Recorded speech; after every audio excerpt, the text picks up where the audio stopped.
Hi, LA Progressive friends and readers. We're back again with a new feature where Sharon and I, Sharon Kyle, Dick Price, publisher and editor of LA Progressive, are going to talk on a regular basis about issues of the day. And there's no bigger issue, perhaps no bigger issue than the cost of health care. In short order, 20 million Americans are going to lose their ACA subsidies and have to either go off health care at all or pay a lot more for it. So why did you write this piece? So I wrote this piece because it's really been a hot topic in the news lately. And it's something that really has concerned me for decades. My mom passed away a few years ago, but for most of my mother's adult life, after she divorced her second husband, she didn't have any medical coverage. And it really upset me that I had pretty good medical coverage and it could not extend to my mother. It could extend to my children, it could extend to my stepson, but not my mother. And when my mother finally became of age to get Medicare, she was delighted and she went ahead and had a lot of stuff done that she had delayed. And I had taken up until that point, I had taken a few trips to Europe, and I saw how people just they just thought it was incredulous that in the United States we didn't look at medical care as something that should be standard for every American, as was done in Europe. At one point, Dick, before you and I got married, I was actually engaged to a guy who, What? yeah, I actually there were other men in my life, considering that we didn't get married until I was 45. But anyway, I was engaged, and this man lived in Europe. He lived in England, and he and I were trying to decide. We had already said we were going to get married, and we were trying to decide which country we'd live in. And he just couldn't bear the idea of coming to the United States and possibly not being able to have medical care, medical insurance, and B, not automatically getting like 8 weeks of vacation. He could, when I told him, no, though, in some cases, you don't even get 2 weeks of vacation, he couldn't believe it. So that's what prompted me to write this piece. Yeah, so I think it intrigues a lot of people is why is it that all of Europe and Japan and other countries around the world have government-sponsored Medicare or health care for all, and the United States is this outlier, supposedly the shining city on the hill, the wealthiest country in the world, does not. And part of the reason is that many countries, all the countries that I named, put together their modern healthcare systems at or shortly after World War II. And those European countries decided to make government-sponsored healthcare for all, and that has been their history forever, including Canada.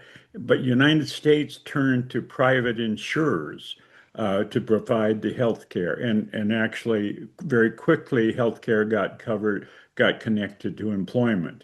If you got a job, very likely your employer might provide the health care, and they would actually use that as an inducement to hire new workers. And once that ball got rolling, the momentum and built and built and built, and so we are today. That those private insurances companies, which might have been small way back in the 1940s, are mammoth. They're among the biggest corporations, and they call the tune, right? That's right. So the biggest problem with the way that the United States has set up its medical care or its health insurance is the privatization of it. Because once you tie a fundamental human need to corporations, you're setting the stage for many people to be marginalized, pushed out, and have their lives shortened. Right. So what's happened over time is the health insurance lobby, because they make so much money, they have a very powerful lobby, And that lobby has an extremely powerful influence on our legislative process. In many cases, writing the laws is done by the health insurance sector, not Right. by the legislative body, but by the health insurance sector. So this institutionalized leverage that is pressed upon by the health insurance lobby has resulted in, before we had the ACA, Obamacare, before we had that, we had over approximately 40 to 50 million Americans Mm. who had no, and my mother was one of them, who had no medical insurance at all.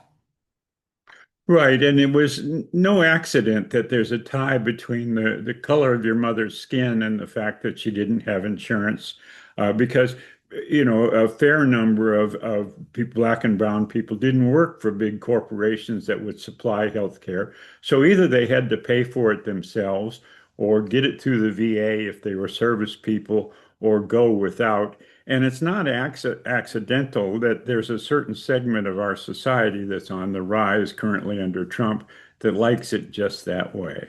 That's right. So I just want to get back to the ACA, which I had temporarily forgotten, stands for the Affordable Care Act. And that's actually the name of the act. Obamacare was initially thrown at the ACA as a pejorative by the right, but after a while it stuck and then, it became part of Obama's legacy. But Obamacare itself, or the Affordable Care Act itself, what it did was it further strengthened the privatized health insurance industry.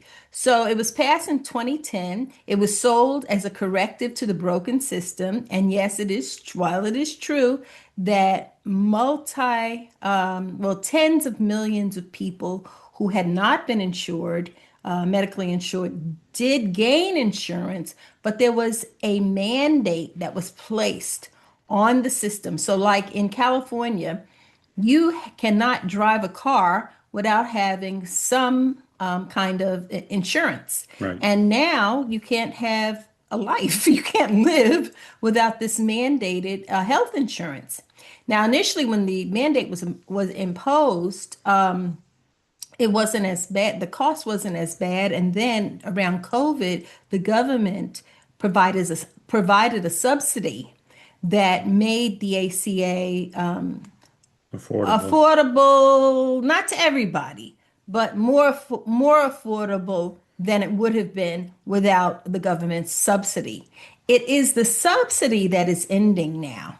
And unless the legislative body, unless Congress makes a decision to extend that subsidy in January, most people's medical insurance will be increasing. And in some cases, in a very big way, 3 to 4 times more per month, people will be spending for average medical coverage. Again, other countries that are similarly situated to the United States, Japan, the United Kingdom, France, Germany, people there cannot believe that we're paying for this and paying as much as we're paying because they just go to the doctor. It doesn't occur to them that they need to bring out their wallets. Right. And the ACA and its tie to private insurance companies, that was not accidental, and it was not universally applauded at the time. There were people, and there are people now, that argue for Medicare for all or universal health care. But Obamacare was what they were willing or could only settle for, thinking that perhaps down the road, people like Bernie Sanders and AOC would push this to universal health care. And we'll see if that happens. Actually, this current crisis, it's likely to be a crisis because the Republicans have had more than a decade to come up with an alternative to Obamacare, and the Democrats have had more than a decade to come up with an alternative to Democrats to Obamacare, and both parties have come up empty. And why is that? They've come up empty because both parties are, their campaigns are funded by the health insurance lobby. The It- campaign contributions through PACs, There are lobbying expenditures, hundreds of millions annually to shape, block, or water down legislation. This is happening on both the Democratic side and the Republican side. So anytime an elected official takes a stand and says that they will uncategorically support universal health care, that is rare. In fact, I actually can't think of someone. I think if I do some research, I'll find maybe one. But the reason that you don't find them is because they know if they take that position, they will be primaried. And what does that mean to be primaried? It means that you have a huge $1 billion Leviathan on your back who is going to pay for your opponent's campaign, and you will be short of a job. So I want to touch again on the racist undercurrent of this, because a lot of the people who are going to be thrown off of ACA and lose their subsidies, they will tend to be more heavily black and brown people, poor white people who don't count to the masters of the universe, who don't care actually if there's a whole bunch of people who don't have healthcare coverage, because the private insurance industry makes its money off people with bigger bucks in their pocket. That's That's right. It's counterintuitive. You would think that these private insurers would want the more the merrier. We want 40 million more people added. But the truth of the matter is they're willing to lose millions of customers because all customers aren't the same customers. So, according to the Kaiser Family Foundation, many of the people expected to lose coverage when premiums rise are lower income, higher need enrollees. So, and they are disproportionately black and brown. And so these people, the margins of profit for these kinds of people, poor people, black and brown people, the margins of profit are smaller. And so the insurers are willing to let those people go because they're not getting the kinds of profit that they want.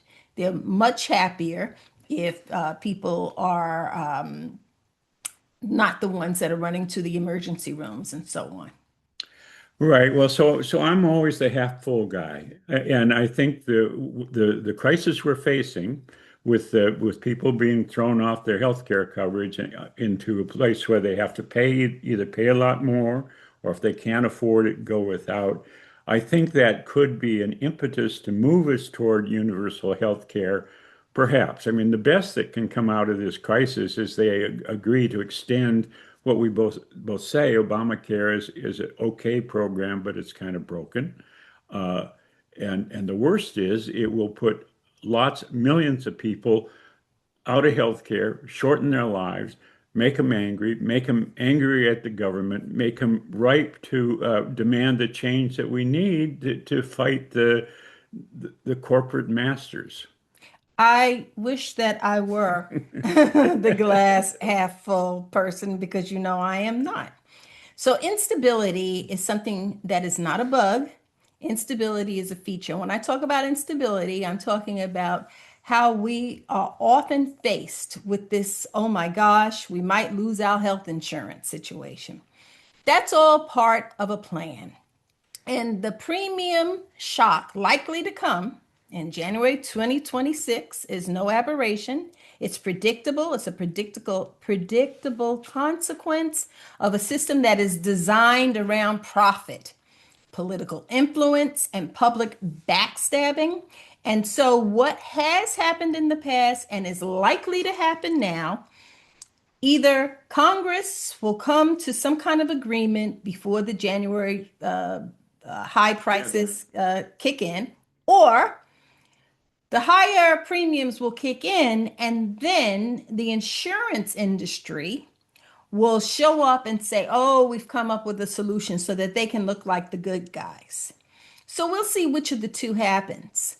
But either way, both Congress and the insurance lobby, will do everything within their power to make sure that we never have universal health care or what some call Medicare for all. Well, and the third possibility is no guy in the white hat's going to ride to the rescue, And we will just go back to the old days when 40 million Americans lived without health care. A lot of them died young. They were the dispossessed among us, and maybe that's what we'll have. I know. It's sad. But yeah.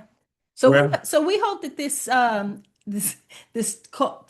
conversation was something that you enjoyed. If you did, please share it. This is Dick and Sharon at LA Progressive. The name of the article that we're talking about is an article that I wrote, published in the LA Progressive. It's called Healthcare Beyond 2026. It's part of the Sharon Kyle report. Thank you for joining us, and we look forward to talking to you again sometime soon. we also welcome you to post your comments at the bottom of this article, and we'll do our best to respond to anything you write. And you can also suggest other topics you'd like us to discuss. Thanks a lot, guys. Thanks for Thank being you for here. sticking Bye around. bye. If you like the LA Progressive content and the discussions we have here, please consider clicking the subscribe button below and also give us a thumbs up.